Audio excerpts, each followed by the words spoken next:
안녕하십니까. 글쓰기 기초 수강생 여러분, 글쓰기 기초 수업을 맡은 권호수입니다. 다들 건강히 잘 있죠? 3주차에는 여러분들을 강의실에서 만날 수 있을 것이다 라고 생각을 했었는데 상황이 많이 좋지 않게 됐습니다. 그래도 이렇게나마 여러분들을 만날 수 있어서 반갑습니다. 다음 주에는 꼭 강의실에서 봤으면 좋겠습니다. 이번 주는 우리가 제2강, 3강, 그리고 4강에서 배웠던 몇 가지에 대해서 정리를 하고 실습을 하려고 합니다.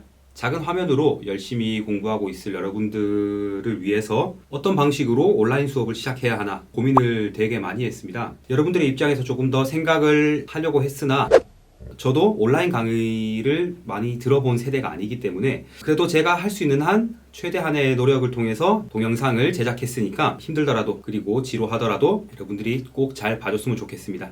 자, 그러면 본격적으로 수업을 시작하겠습니다.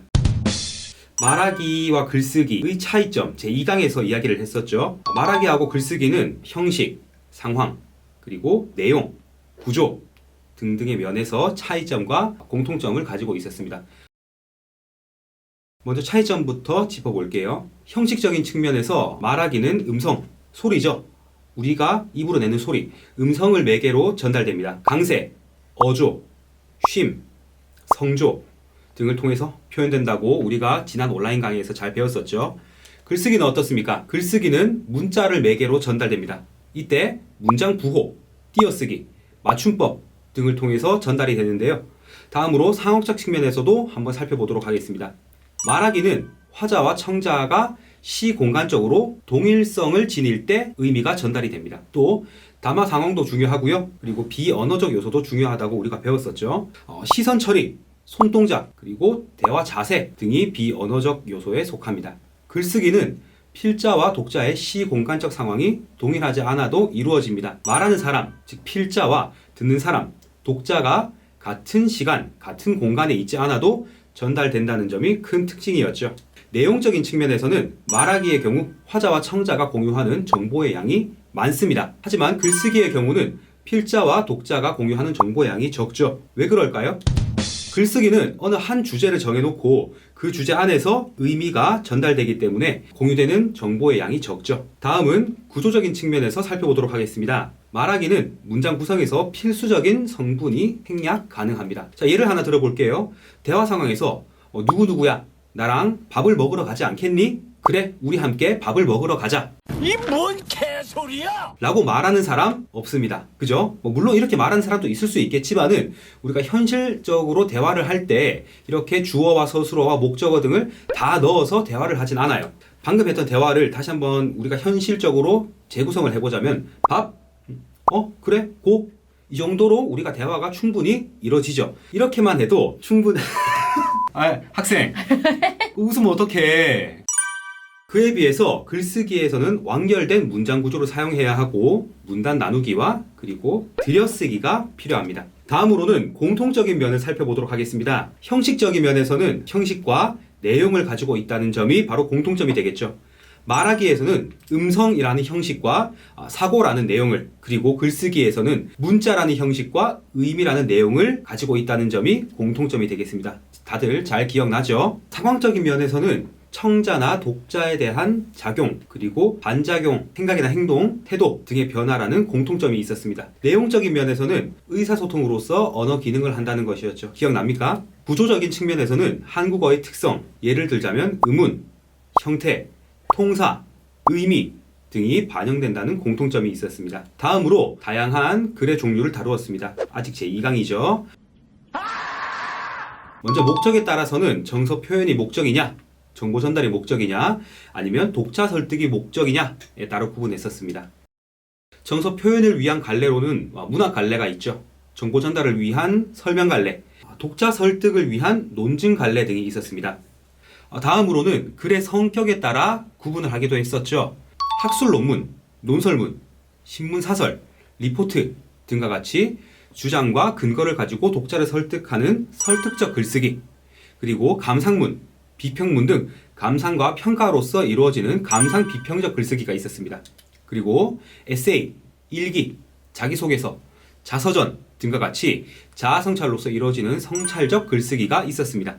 그 외에도 예술작품 글쓰기나 실용적 글쓰기가 있지만 우리 수업에서는 중점적으로 다루지 않으니까 언급만 하고 넘어가도록 하겠습니다. 여러분 그 지난 온라인 강의에서 혹시 라면 비유 기억나나요? 그 맛있는 라면을 투박한 그릇에 담아 먹을 것이냐 혹은 맛없는 라면을 예쁜 그릇에 담아 먹을 것이냐 어렵죠? 아닌가요? 가장 좋은 건 맛있는 라면을 예쁜 그릇에 담아 먹는 게 가장 좋겠죠. 글도 마찬가지입니다. 내용이 진실하고 또 충실해야 되겠죠. 읽기 편하고 쉽게 이해할 수 있는 글, 그게 가장 좋은 글이겠죠. 저는 여러분들이 이 수업을 통해서 글 쓰는 연습이 잘 되었으면 좋겠습니다. 물론 이 수업을 듣는다고 해서 바로 글을 잘 쓸 수는 없겠죠. 다만 여러분들이 좋은 글을 쓰기 위해서 연습을 하는 그런 수업이 되었으면 좋겠습니다. 다음은 3강에서 배웠던 걸 떠올려 보겠습니다. 3강에서는 글쓰기 과정에 대해서 공부를 했었습니다. 그죠? 글쓰기 과정은 간략하게 이야기하자면 계획하기, 내용 생성하기, 내용 구성하기, 초고 쓰기, 그리고 마지막 글 다듬기의 과정을 거칩니다. 하나하나 살펴보도록 할게요. 이 모든 과정들은 기계적으로 그리고 순서대로 쭉 이어지는 것이 아니라 각자의 단계에서 다른 단계에 영향을 준다고 우리가 교재를 통해서 확인을 했었죠. 그리고 온라인 강의에서도 이야기를 한 부분입니다. 계획하기 단계에서는 글을 쓰는 목적, 예상 독자, 누가 읽을 것이냐 등을 고려해서 주제를 선정해야 합니다. 주제는 우리가 총 3가지로 구분을 했었습니다. 가주제, 참주제, 그리고 주제문 이렇게 구분됐었죠. 가주제는 글을 구상하는 과정에서 범위가 넓고 추상적인 주제, 참주제는 가주제에서 그 범위를 한정한 구체적인 주제입니다. 그렇다면 주제문은 뭐였습니까? 참주제가 드러나는 완전한 문장, 즉 주어와 서술어로서 표현한 그 주제를 주제문이라고 하죠. 주제문은 구체적이어야 하고 또 참신하고 간결한 문장으로 작성해야 한다는 거 다들 잘 기억하고 있죠? 다음으로는 내용 생성하기 단계입니다.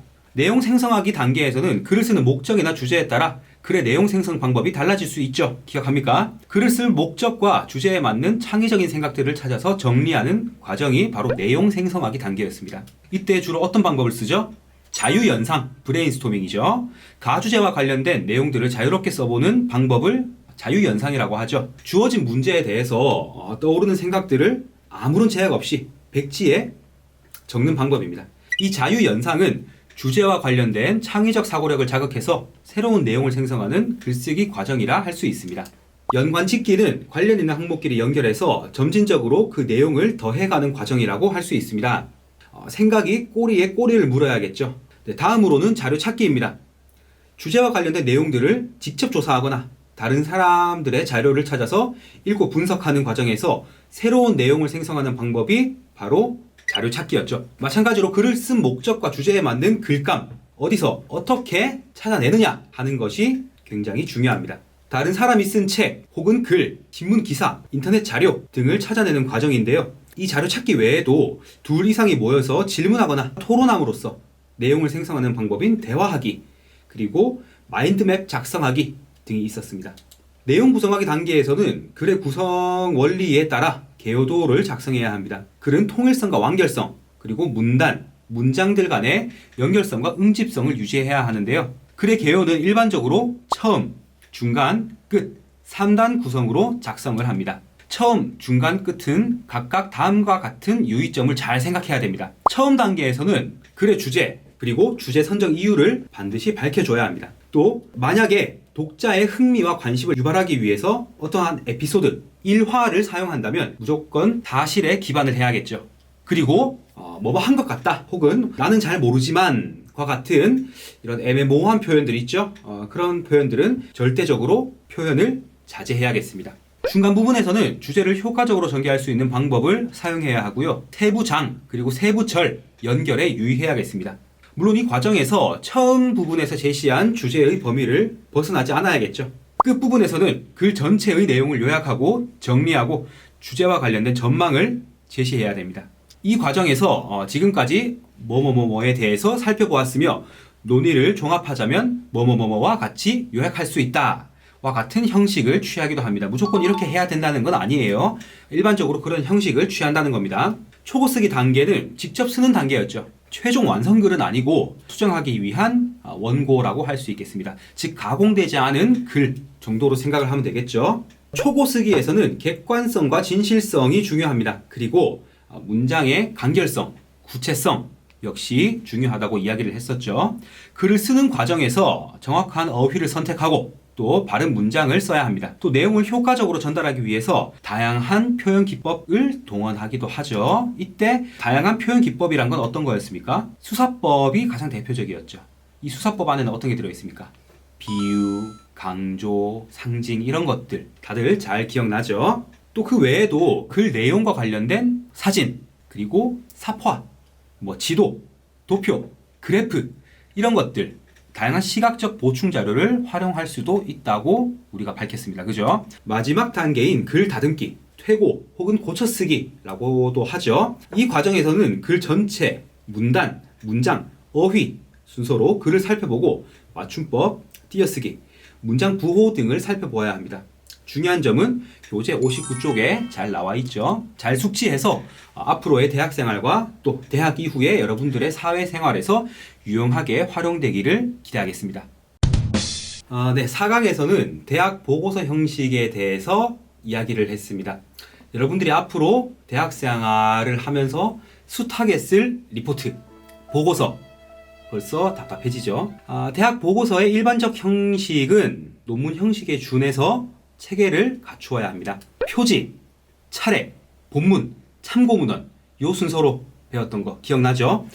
보고서의 제목과 제출처, 제출자, 제출일 등이 기재된 표지 우리가 앞으로 실습해야 할 부분입니다. 잘 봐두세요. 목차는 보고서가 완성된 후 최종적으로 확정된 보고서 순서를 목록화한 것입니다.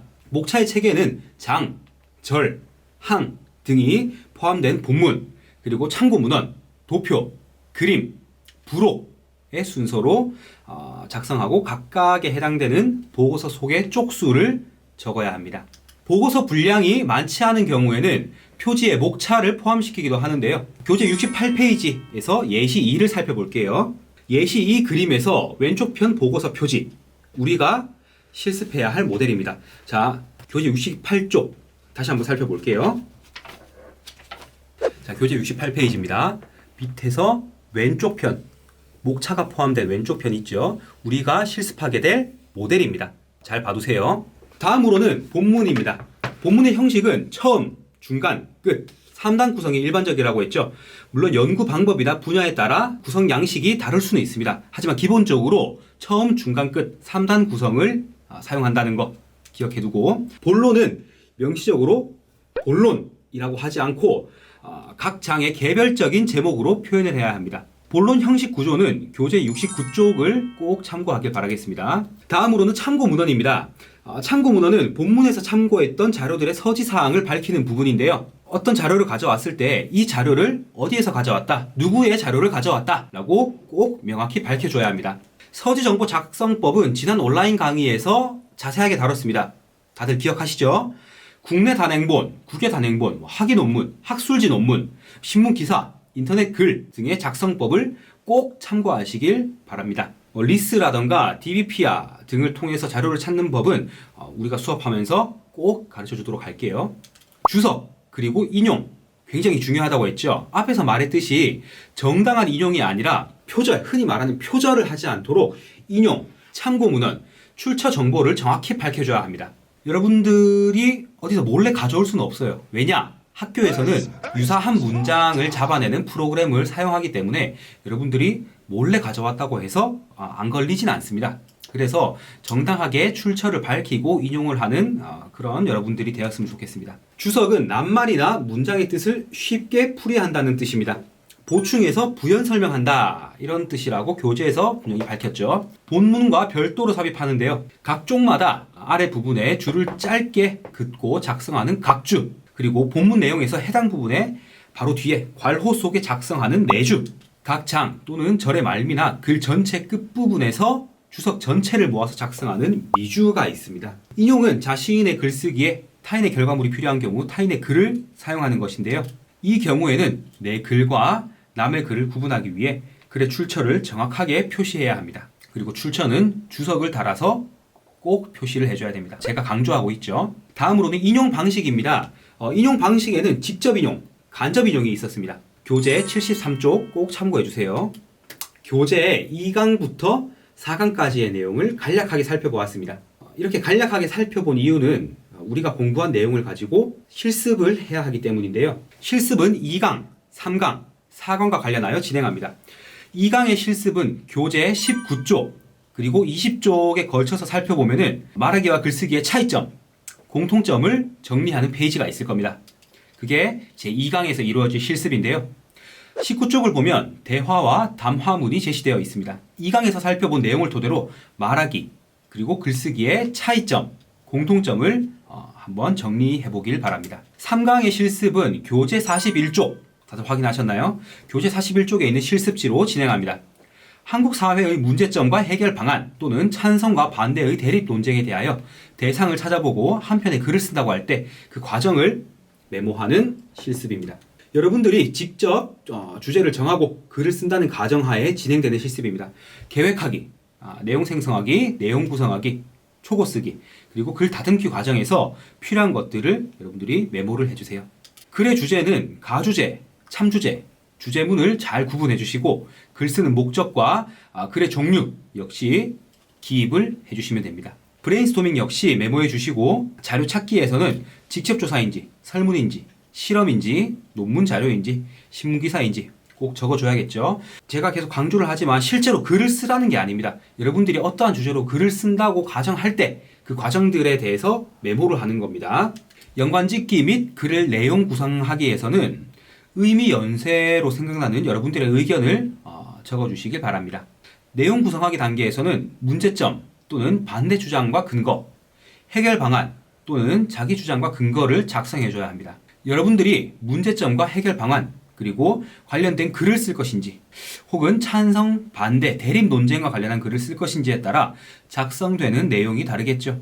초고 쓰기 단계에서는 교재 55쪽을 꼭 참고해서 적어주길 바랍니다. 초고에 어떤 내용이 들어가야 하는지 또 주의해야 할 것은 무엇인지 적어주시면 됩니다. 글 다듬기 역시 마찬가지입니다. 무엇을 점검해야 하는지 아까 얘기했었죠. 꼭 봐주시길 바랍니다. 4강과 관련한 실습은 교재 63쪽을 살펴보도록 하겠습니다. 3강에서 했던 실습을 토대로 보고서 표지를 작성해 보겠습니다. 주제를 작성하고 보고서 표지를 한번 작성해 보세요. 주의해야 할 점은 보고서 제목과 제출처, 즉 무슨 과목인지 담당 교수가 누구인지 밝혀주어야 합니다. 또 제출하는 여러분들의 소속, 성명 등 제출자에 대한 정보가 꼭 필요하겠죠. 그리고 제출하는 날짜 역시 꼭 기입해줘야 합니다. 아까도 이야기했지만 보고서 표지 모델은 교재 68쪽 좌측 하단 모델을 기본으로 하면 되겠습니다. 보고서 제목, 이때 보고서 제목은 그냥 단순히 보고서 이렇게 적는 게 아니라 여러분들이 직접 그 주제와 관련한 제목을 만들어야겠죠. 그리고 보고서 제목, 차례, 과목명, 강의 시간, 그리고 담당 교수, 소속, 학번, 제출자, 제출일 등이 포함된 표지 다들 확인하셨죠? 3강에서 여러분들이 설정한 주제에 맞게 글을 썼다고 가정을 하고 그 글에 대한 표지를 만들어 보도록 합시다. 2강부터 4강에 대한 실습은 우리가 대면하게 되는 날 저한테 제출해 주세요. 실습 꼭 성실히 해주시길 바라겠습니다. 글쓰기 실력의 향상은 매 강마다 있는 실습을 통해 이루어집니다. 처음이라 어렵겠지만 다들 열심히 한번 해보길 바라겠습니다. 그럼 우리 다음 주에 꼭 강의실에서 만나길 기대하겠습니다. 그럼 우리 다음 주에는 꼭 강의실에서